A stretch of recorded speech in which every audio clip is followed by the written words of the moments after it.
দর্শক বন্ধুরা, জন্মাষ্টমীতে এই প্রতিকার করলে ভগবানের কাছে শপথ করে বলছি, আপনার ঘর থেকে দারিদ্রতা দূর হয়ে যাবে। তাই এই ভিডিওটি শেষ পর্যন্ত দেখুন এবং আপনার ভাগ্য উজ্জ্বল হলে আমাদের জানান। পুরো ভিডিওটি দেখুন এবং ভালো লাগলে ভিডিওটি একটি লাইক দেবেন। আপনি যদি ভগবান শ্রীকৃষ্ণকে ভালোবাসেন, যদি আপনি রাধারানীকে ভালোবাসেন, তাহলে একটি লাইক দিন। সত্য মনের সাথে কমেন্ট বক্সে লিখুন রাধে রাধে, জয় শ্রীকৃষ্ণ। বন্ধুরা, এবছর ভাদ্রপদ মাসের কৃষ্ণপক্ষের অষ্টমী তিথি শুরু। এটি 26শে আগস্ট বিকাল 3:49 শুরু হবে এবং 27শে আগস্ট দুপুর 2:19 শেষ হবে। এমন পরিস্থিতিতে এই বছর 2024 সালের 26শে আগস্ট কৃষ্ণ জন্মাষ্টমীর উপবাস পালন করা হবে। ভাদ্র মাসের কৃষ্ণপক্ষের অষ্টমী তিথিতে কৃষ্ণ জন্মাষ্টমী পালিত হবে। দ্বাপর যুগে ভগবান শ্রীকৃষ্ণ পরম পুরুষোত্তম রোহিণী নক্ষত্রে ভাদ্রপদ অষ্টমী তিথিতে মধ্যরাতে জন্মগ্রহণ করেন এবং বৃষরাশিতে চন্দ্র জন্মগ্রহণ করার সাথে সাথে সমস্ত দিকগুলি শুভ ও মঙ্গলময় হয়ে ওঠে। বিষ্ণুর অবতার ভগবান শ্রীকৃষ্ণের আবির্ভাব হওয়ার সাথে সাথে ভগবান শ্রীকৃষ্ণের আবির্ভাবের কারণে স্বর্গের দেবতাদের গর্জন স্বয়ংক্রিয়ভাবে বেজে উঠল এবং সিদ্ধগণ ভগবানের শুভগণের প্রশংসা করতে লাগলেন। দর্শক বন্ধুরা, জন্মাষ্টমীর উপবাসের গুরুত্ব।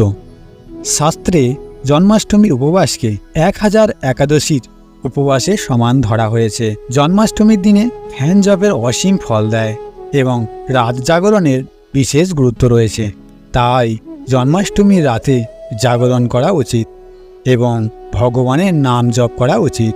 ভবিষ্য পুরাণে এই উপবাস প্রসঙ্গে উল্লেখ করা হয়েছে যে যে ঘরে ভগবানের এই উপবাস পালন করা হয় সেখানে অকাল মৃত্যু হয় না, গর্ভপাত হয় না, কোনো মাসের সন্তান গর্ভে মারা যায় না, গর্ভাবস্থা সফল হয়, বিবাহ হয়, দুর্ভাগ্য ও কলহ একেবারের জন্য হয় না এবং এই দিনে তারা ভগবান শ্রীকৃষ্ণের অশেষ আশীর্বাদ লাভ করেন এবং জীবজগতের সমস্ত আনন্দ উপভোগ করে বিষ্ণু জগতে বাস করেন। জন্মাষ্টমীর পূজা পদ্ধতি। হিন্দু ধর্মে ভগবান শ্রীকৃষ্ণের পূজা করা যা সমস্ত ঝামেলা দূর করে এবং সুখ, সমৃদ্ধি এবং সৌভাগ্যের আশীর্বাদ নিয়ে আসে বলে মনে করা হয়। জন্মাষ্টমীর দিন ভোরবেলা ঘুম থেকে উঠে স্নান ইত্যাদির পর পূর্ব বা উত্তর দিকে মুখ করে ভগবান শ্রীকৃষ্ণকে উত্তর পূর্ব দিকে বসানোর শপথ নিন। আপনি আপনার জীবনে ধর্মযুদ্ধে দাঁড়িয়ে আছেন, কর্মক্ষেত্রে দাঁড়িয়ে আছেন, বিজয় নিশ্চিত এবং আপনার সমস্ত সমস্যা দূর করে মাতা দেবকী এবং ভগবান কৃষ্ণের মূর্তি বা ছবি স্থাপন করুন।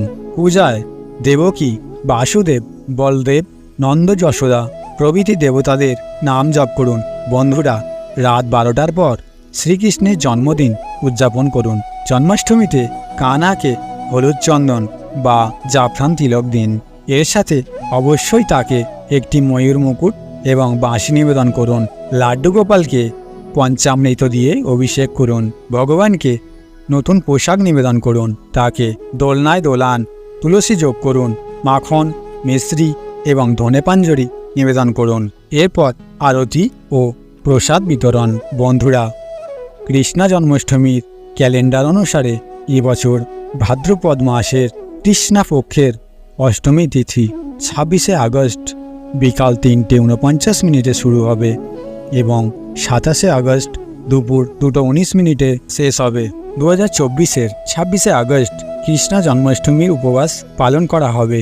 কৃষ্ণ জন্মাষ্টমী মধ্যরাতে পূজা করা হয়, তাই এই বছর 2024 সালের 26শে আগস্ট সোমবার ভগবান শ্রীকৃষ্ণের জন্মবার্ষিকী উদযাপিত হবে। আসুন জেনে নিই জন্মাষ্টমীতে শ্রীকৃষ্ণের জন্ম মহোৎসব কথা। গোপনে শুনলে সকল সমস্যা ও রোগ দূর হয়ে যায়। পিতৃদোষ, মঙ্গল দোষ, শনিদোষ তাৎক্ষণিক নিরাময় হয়।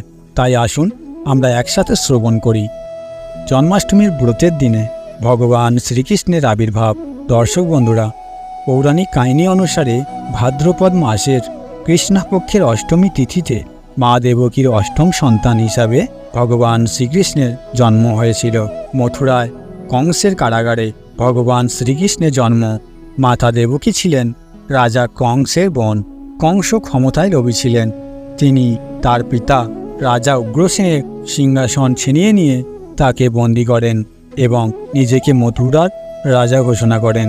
রাজা কংস তার বোন দেবকীকে খুব ভালোবাসতেন। তিনি তার বোনকে বাসুদেবের সাথে বিয়ে দিয়েছিলেন। কিন্তু যখন তিনি মা দেবকীর কাছ থেকে বিদায় নিচ্ছিলেন, তখন আকাশ থেকে একটি শব্দ শোনা যায় যে দেবকীর অষ্টম পুত্র কংসের মৃত্যুর কারণ হবে। এই কথা শুনে কংস ভয় পেয়ে গেলেন। তিনি সঙ্গে সঙ্গে তার বোন দেবকী ও ভগবান কৃষ্ণের পিতা বাসুদেবকে বন্দী করলেন এবং তাদের চারপাশে সৈন্যদের একটি স্থায়ী পাহারা বসিয়ে দিলেন। নিজের মৃত্যুর ভয়ে তিনি দেবকী ও বাসুদেবের 7 সন্তানকে হত্যা করেছিলেন। এরপর ভাদ্রপদ মাসের কৃষ্ণপক্ষের অষ্টমী তিথিতে রোহিণী নক্ষত্রের অন্ধকার রাতে দেবকীর অষ্টম সন্তান রূপে ভগবান শ্রীকৃষ্ণ জন্মগ্রহণ করলেন এবং সাথে সাথেই ঘর আলোকিত হয়ে ওঠে।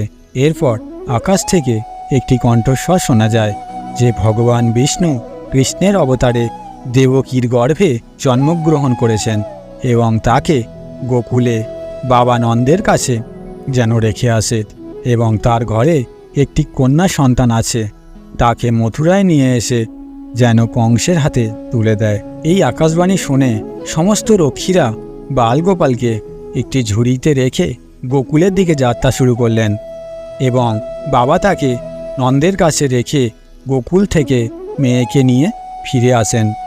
মেয়েটির কান্নার আওয়াজ শোনার সাথে সাথে সমস্ত প্রহরীরা জেগে ওঠে এবং কংসের বাড়িতে এসে মেয়েটিকে দেবকীর হাতে দিলেন এবং বাসুদেবের অষ্টম কন্যাকে মারতে চেষ্টা করলে কিন্তু সে তৎক্ষণাৎ আকাশে উড়ে যায় এবং সঙ্গে সঙ্গে আবারও আকাশবাণী হলো যে কংসকে হত্যা করবে সে এখন পৃথিবীতে জন্ম নিয়েছে।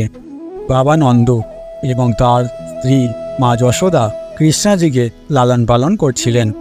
রাজা কংস ভগবান কৃষ্ণকে খুঁজে বের করার এবং তাকে হত্যা করার জন্য অনেক চেষ্টা করেছিলেন, কিন্তু কংসের সমস্ত প্রচেষ্টা ব্যর্থ হয়েছিল এবং কেউই ভগবান কৃষ্ণকে হত্যা করতে পারেনি। শেষ পর্যন্ত ভগবান শ্রীকৃষ্ণ কংসকে বধ করে মথুরায় সিংহাসন অর্পণ করলেন। এইভাবে জন্মাষ্টমীর উপাখ্যান শেষ হলো। দর্শক বন্ধুরা, জন্মাষ্টমীতে ভুল করেও এই কাজটি করবেন না। জন্মাষ্টমীর দিন ভুল করেও তুলসীর পাতা তুলবেন না। আসলে শাস্ত্রে বলা আছে যে কৃষ্ণ হলেন ভগবান বিষ্ণুর অবতার এবং তুলসী তার খুবই প্রিয়। এমন অবস্থায় জন্মাষ্টমীর আগে তুলসী পাতা ছেঁড়া উচিত নয়। তুলসী ছাড়া জন্মাষ্টমীর উৎসব অসম্পূর্ণ। ভগবান শ্রীকৃষ্ণ এমন কোনো নৈবেদ্য গ্রহণ করেন না যেখানে তুলসী পাতা নিবেদন করা হয় না, এবং যে নৈবেদ্য তুলসীপত্র নিবেদন করা হয় না এই জাতীয় নৈবেদ্য বিষাক্ত বলে বিবেচিত হয়। একাদশীর দিন ভাত খাওয়া উচিত নয়, তা সকলেই জানেন। তবে জন্মাষ্টমীর দিনে ভাত খাওয়াও যে নিষেধ তা খুব কম মানুষই জানেন। আপনি উপবাস করুন বা না করুন, জন্মাষ্টমীর দিন তামসিক খাবার খাওয়াকে শুভ বলে মনে করা হয় না। এমন পরিস্থিতিতে এই দিনে আমিষ জাতীয় খাবার খাওয়া উচিত নয়। এই দিনে ভুল করেও কখনো রসুন পেঁয়াজ রান্না করবেন না, কারণ রসুন ও পেঁয়াজের উৎপত্তি রাহু কেতুর কারণে এবং ভগবান বিষ্ণু রাহু ও কেতুর মধ্যে প্রচণ্ড শত্রুতা রয়েছে। শ্রীকৃষ্ণের জন্য সকল ভক্তই সমান। এমন পরিস্থিতিতে এই দিনে কোনো ব্যক্তিকে অসম্মান করা উচিত নয়। এই দিনে গাভীকে মারধর করবেন না, কারণ ভগবান কৃষ্ণের গরু খুবই প্রিয়, কারণ কৃষ্ণ অবতারে তিনি গোয়ালের ঘরে বড় হয়েছিলেন। এমন অবস্থায় জন্মাষ্টমীর দিন ভুল করেও গরু বা বাছুরকে সরিয়ে দেওয়া উচিত নয়। ভগবান শ্রীকৃষ্ণ গরুকে সবচেয়ে প্রিয় মনে করেন এবং গরুকে সবচেয়ে বেশি ভালোবাসেন, তাই এই দিনে গাই মাতাকে রুটি খাওয়াতে হবে। জন্মাষ্টমীতে শুধুমাত্র সাত্ত্বিক খাবার খান। জন্মাষ্টমীর উপবাসে দুধ এবং দই প্রয়োজন।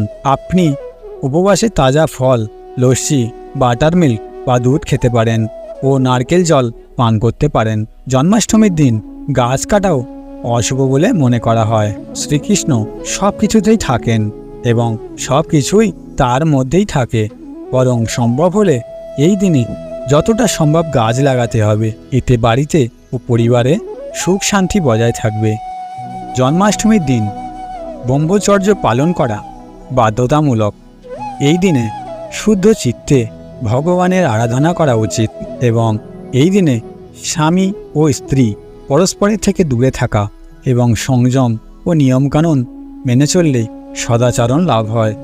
ভগবান শ্রীকৃষ্ণের কৃপায় আপনার সমস্ত দারিদ্র্য দূর হবে।